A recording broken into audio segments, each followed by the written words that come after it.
Welcome into the bunker. Today, I want to talk to you guys about how can we make money in this market right now. I'm sure that many of you right now are worried about, possible things that are going to happen, inflation, world war, different things like that. But it's also important to protect yourself, protect your family with wealth as well, not just preparing with things you can do, like growing food, which is like printing money, or storable foods, things like that.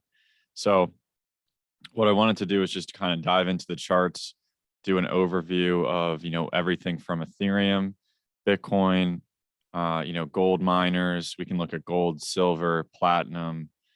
We'll look at the whole gamut. Maybe we'll even look at like Polkadot, some different coins here. And so let's jump into it, and we'll get into it to start with Ethereum. And Ethereum is important to the entire crypto space if you think about it. Mainly because Ethereum is what I would say is the most developed blockchain. So there's probably the most developers who are working on top of Ethereum, using Ethereum. And it's really associated with everything. So if you're going to use, Polygon, you're probably going to have some Ethereum. If you're going to use Avalanche, you're going to have some Ethereum.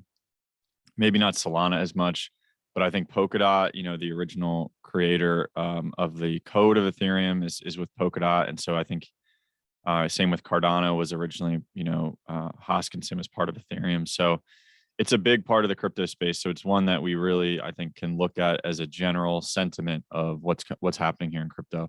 And to be honest, it's looking pretty good. And I know I've been bearish in the past couple months here, but I see the potential of a reversal.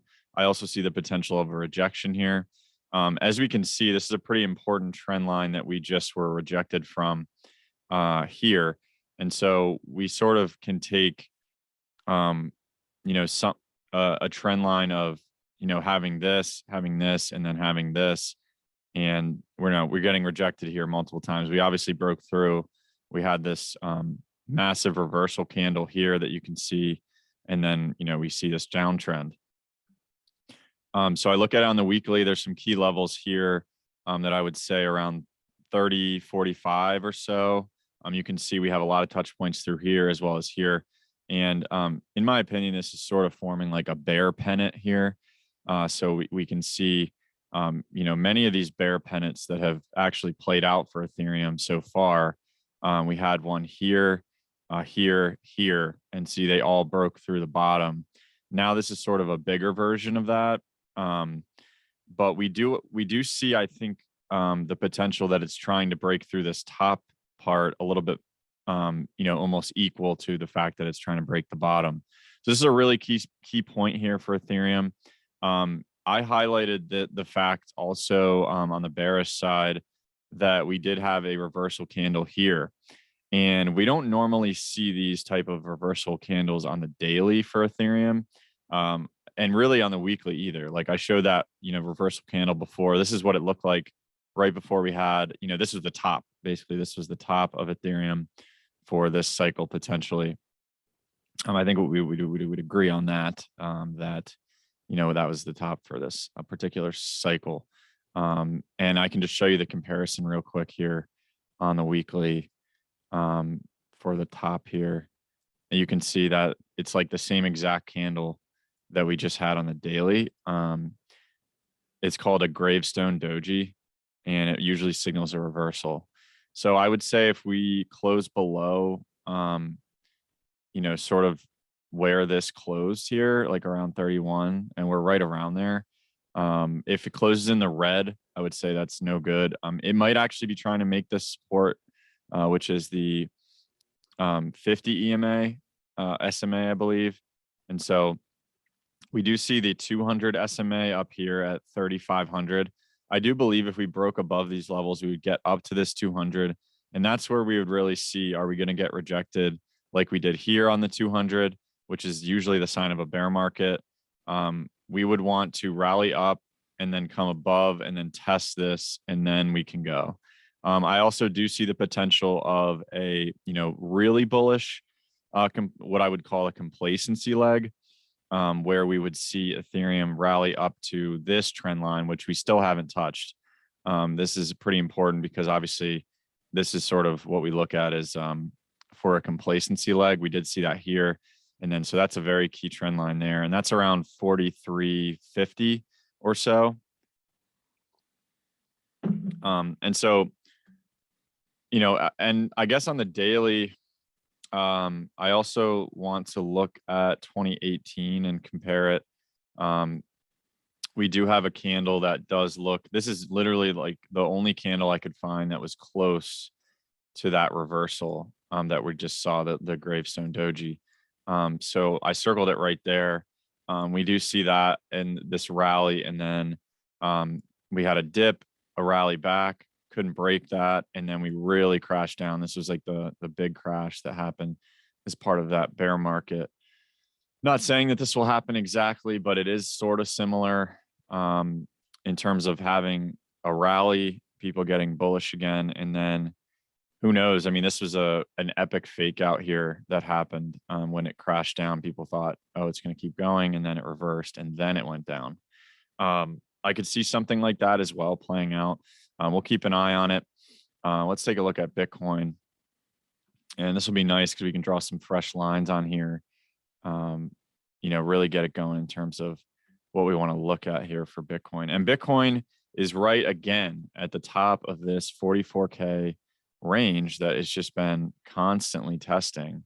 As you can see, it tested it again. We have not quite a Gravestone Doji. I would not qualify that as much as Ethereum.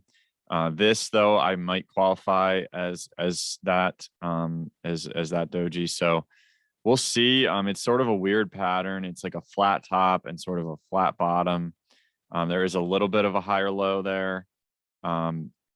But again, Bitcoin also had some of these bear pennants that played out here, here, and here, and we crashed down on all of those. This is, again, sort of that longer version. I feel like it is trying to break through the top. We did see that Russia mentioned Bitcoin as part of a strategy to accept, other currencies other than the dollar for their oil. So this is not insignificant at all. This is something that could play out in terms of, this is what a lot of Bitcoiners have been saying over the years, is that Bitcoin could eventually be used as part of the energy trade for oil, for natural gas, things like that, because it is kind of associated with oil as well, because you obviously need energy to mine it. So it's always going to be part of that field of things that use energy, like oil, natural gas. Obviously gold, uses energy. So it's similar to that. Ethereum is moving away from that into more of the, I guess, environmentally friendly proof of stake. So we'll see how that works out. And that's another thing about Ethereum that's coming up is proof of stake. We should see that this year. I know that people have been, they don't really want to put a date on it, I don't think, but a lot of people have been speculating around June or July of this year. We could see the merge, which I think, if successful, will eventually be very bullish for Ethereum. I don't know about short term, but we'll see. We did see some high green volume come here on Bitcoin, and so that's interesting as well. So we'll see what happens. I mean, I think that, again, it's trying to break through this top as much as it was trying to break through this bottom. So this is another key spot where we have to see it close above these levels of around 45.5. We can also see the moving averages on Bitcoin are, the 200 is sitting at around 48. So that's another key level to watch. We obviously broke these. We just had, we're kind of having the potential of a bullish cross there. And so we will see if we can rally up to 50 and maybe test this 47 range. I know a key level for me and a few other people that I follow pretty closely is 47, 47.5, 47.2, around that range. So, you know, keep that in mind as well. If we're able to rally up to that and hold it as support, if we're rejected at these levels up here, it's no go. It's a no go zone. In my opinion, is that would guarantee the bear market. We did have a test of this 200 here. We crashed down. We're trying again for it, I think. So I wouldn't be surprised again to see this rally up to this 200, 3,500 ETH and 48 to 40, you know, 7 somewhere in there for Bitcoin. And, you know, we'll see what happens. My base case is still that we're going into a bear market. So, you know, we'll see what happens with that. In terms of gold miners, let's look at GDX because this is a proxy for many different gold miners that is within this index. And this looks really bullish right now. We had obviously this massive range that we were in, accumulation. We have above, we have a test back. We have a nice Gravestone Doji on the, or a Dragonfly Doji on the weekly. And then we have a weekly close above where this closed here. So in my opinion, we are definitely headed up for this 41 range, which is a long-term sort of trend line that I put out there. But if we can break above that, I do believe we're headed to a lot higher levels. You know, but right now, this is sort of like the beginning of a big bull run for gold, in my opinion.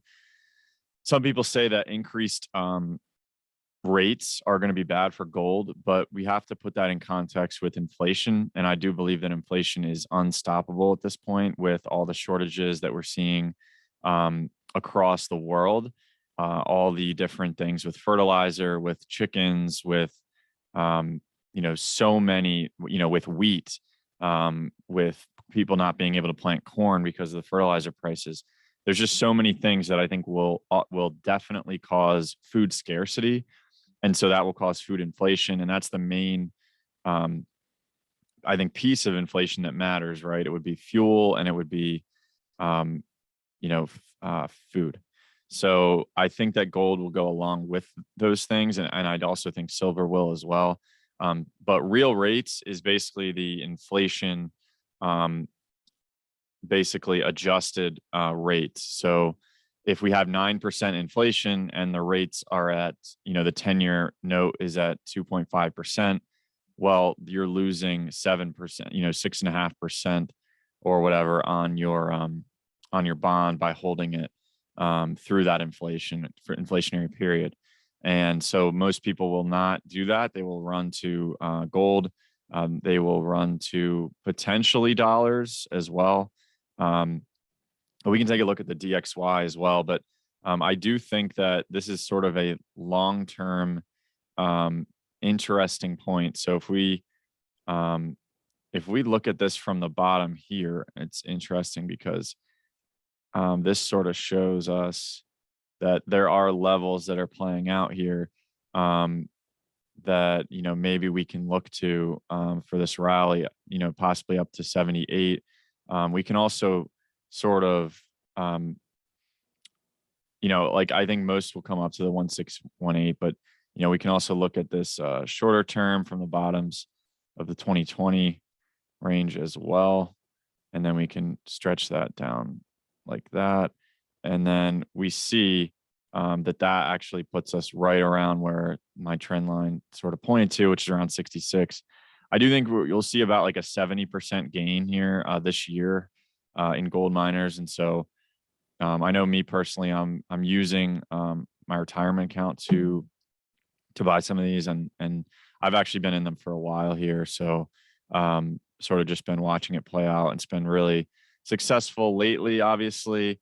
And I think that we will see higher levels because we do see gold, you know, at 19, you know, around 1950. And that's, I mean, that is printing money for some of these gold miners. They're just absolutely printing money. And it's amazing to think about the fact that they pay, you know, that their probably all-in costs are like around 1,200 for gold and some even less. And so, you know, it's very bullish for gold miners, and even more than the metal itself, because again, they're just printing money here with their gold. again, we did see this reversal, which I kind of called. We saw this sort of test down here. And, you know, we have this long-term cup and handle that I drew out, I believe.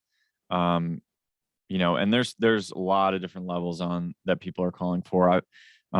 I do think we hit this level, the 1618 of $4,000. So a double from here for gold, you know, who knows what that would do to the price of gold miners. We're talking about a 5 to 10x, even for some of the majors. That's kind of what I'm looking for. I think gold is in short supply. I think that a lot of these countries are buying gold and selling dollars because they see what's happening with the sanctions. They don't want to be sanctioned. They want to get out of the system of the dollar. And they want to sort of be freed from the shackles of the Federal Reserve swap lines. And so I think we're seeing a sort of axis powers that are sort of forming between Iran, you know, Syria, Russia, possibly Saudi Arabia, India, and China, which is basically everyone except, you know, the US and Europe.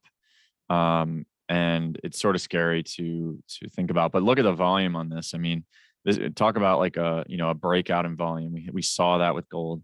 Let's take a look at silver. You know, me myself, I'm a silver bug, and I think that silver. The thing about silver that you need to know is that silver will rally after gold rallies, so it will be the last thing to go. But then when it does go, it just flies. So don't expect anything to happen right away here with silver. It's a little bit messy, but the trend line that I drew, we have a perfect retest, and now in terms of the weekly, we were not able to close technically above. So I think silver is more likely to range, possibly in these, just more on the top levels here until we break like 2650 around that level. But again, this is sort of a longer term view of it. But if we look at it from here to here and then drawing that trend line, which we just broke, we're looking at you know, levels of around 77. For me, that is a target that I will be selling some physical at. I'm not going to sell at 50. I don't think. I might sell like a little bit at 50, but the majority of my selling will be at 77. That's a triple, and that's good enough for me.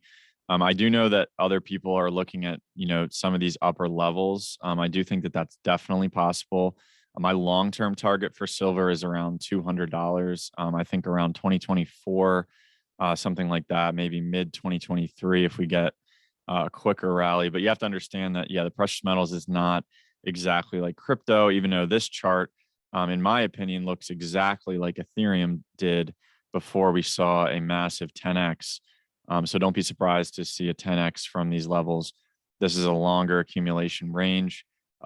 And there's strong support around 22 that I think will hold for a long time. So, you know, I don't think that you have to worry about a major sell-off with silver. I think that most of the selling has been done. And, you know, right now it's even harder to get physical than it was. Even, you know, it kind of reminds me of around like March 2020 time, or, you know, maybe January 2021 when there was a silver squeeze. So we're looking at that as well. Let's take a look at platinum. And these are all just things that will make you more sovereign as an individual, more self-sustainable, more, you know, secure in your wealth. You know, with the dollar, we see the possibility of the dollar not being used in global trade. It's not as safe as it was in the past. We see inflation, you know, so we want to protect ourselves against that. And so one of the things that I think will also do that is platinum. Platinum, though, is looking a little bit more bearish than I even realized. I haven't looked at it in a while. And so let me just take a look here at platinum. And let's take this one off if we can here. And yeah, so we broke through. You know, we're looking pretty bad. We broke this trend line. I think that, you know, platinum is probably reflecting a little bit more of the economy going into a recession, because I think people just won't afford to be able to buy cars, and maybe platinum isn't going to be used as much as a money hedge. So We see that this is sort of this trend line that maybe, you know, we kind of did tests here and we weren't really able to rally back up. So it's looking a little bit, I guess, bearish, but, you know, I think it's undervalued. Anytime you can get platinum under the price of gold, it's usually undervalued. I mean, any really commodity that you know, can think of that's, you know, almost over 50% lower than its all-time high. We obviously know how much more money they printed since then. So, you know, just think about that when you're assessing platinum. Let's take a look at Polkadot, maybe some other coins. Let's take a look at Matic. I've talked about Polygon on this channel a lot. I believe Polygon that in a bull run is more of a hedge, sorry, not a hedge, but a leverage play, I would say, on Ethereum, because it's basically the internet of blockchains for Ethereum, just like Polkadot is the internet of blockchains for their ecosystem. Polygon wants to be that for Ethereum. So I do believe in a bullish scenario, we would see a breakout for Matic. It's interesting. I mean, it's looked, you know, it's looked pretty bad. But I mean, I guess, I don't know if you can even count this, I guess, as a breakout because it's just been so, but I mean, yeah, this does look like a bullish flag to me. And so maybe we do see a little bit of a pump here for Matic. Let me see if I can get some moving averages up for Matic just to see where we're at here and see if we can get to, yeah. So we haven't even really had the full bullish or bearish cross. So the 200 is still up here at 170. And then we see the 100 at like 184. So maybe those are some levels to watch. We can get a bullish pump, and obviously we want to go above those, test back, and go a little bit farther up. But you know, it's still like, you know, sort of more bearish than it was down here, where we were able to quickly rally above, and then we flipped bullish, and we sort of stayed bullish all the way up there until we sort of made this like double topping pattern. I do look for Matic to come back to the $1 level at some point in a bearish sell-off. I mean, if you can get it anywhere, you know, around $1.75, you know, in a major sell-off, I think that that's a good spot to get it. I also look for Polkadot. You know, it doesn't really stand out to me in terms of like this structure. It does feel like we sort of have to even come back down to this like $8 level, which doesn't even really have any support. So, yeah, I mean, you know, we sort of have a level here where we had this sell off and then we had this little tiny bump here. But in a brutal bear market, we would kind of, you know, have something bouncing around these $10 levels for a little bit longer. It's a pretty crazy chart. It's essentially like a leveraged Bitcoin chart, in my opinion. It's sort of always had the same structure as Bitcoin. We can see this like sort of triple peak, this peak, this, and then we had, you know, this sort of flat sort of accumulation range over here. So to me, it's always kind of looks similar to that for some reason. I don't know if there's like whales that maybe own both Polkadot and Bitcoin. I've thought about that. But we can see that this trend line held pretty good here. So, you know, maybe this was the bottom, the 13 range. You know, I kind of missed that. I was kind of looking for something around there at one point, but I never really got in. So yeah, this is a coin that I'll be looking to add in a brutal bear. You know, I'm looking for much cheap. I'm looking for a 50% from here dip. It's not something that I'm willing to buy at this time. But we'll see what happens. I mean, I think right now just kind of seeing what happens in this market is really what we want to try to do. Just kind of stay back, and you know, like the other day when Ethereum was kind of getting close to 3,200, I was almost like, you know, jumping in there, and I just kind of stepped back and took a deep breath. And I mean, for me, a key level for Ethereum has always been like 3,150. So that's kind of where we got almost stopped out here. And again, this is a sort of a reversal candle that we usually don't see on Ethereum on the daily. So again, we'll see if we can break through, but if we break below, you know, I guess I didn't really draw that out, but if we do break below, and this is maybe a bear pennant, you know, we would look for basically the equivalent of that, which we, you know, has been playing out. So yeah, we would look for around 1400, which is obviously a key level. You know, maybe something along the lines of, you know, like this. It comes down, you know, it kind of goes like this, and then all of a sudden we just see this major drop, and then we kind of bounce around. You know, obviously we try to do this, and then we kind of come back down. I'm sorry, and then you know, something like that. So we'll see what happens. Obviously that's not a great drawing there, but um, you know, I think that we do sort of chop around these levels at some point. So to keep an eye out for that. And hopefully you guys got something out of the video. Hopefully you're preparing in as many ways as you can. Check out my last video. You know, if you didn't, you know, it's basically a quick way to know like what foods to, you know, buy for preparing, you know, what you need to buy for growing your own food, things like that. So it's just kind of a quick tutorial on that. So, you know, we are coming into these times where, you know, I do think it's important to be self-sustainable. So that's kind of why I have the channel. And so again, you know, if you haven't subscribed, please do so.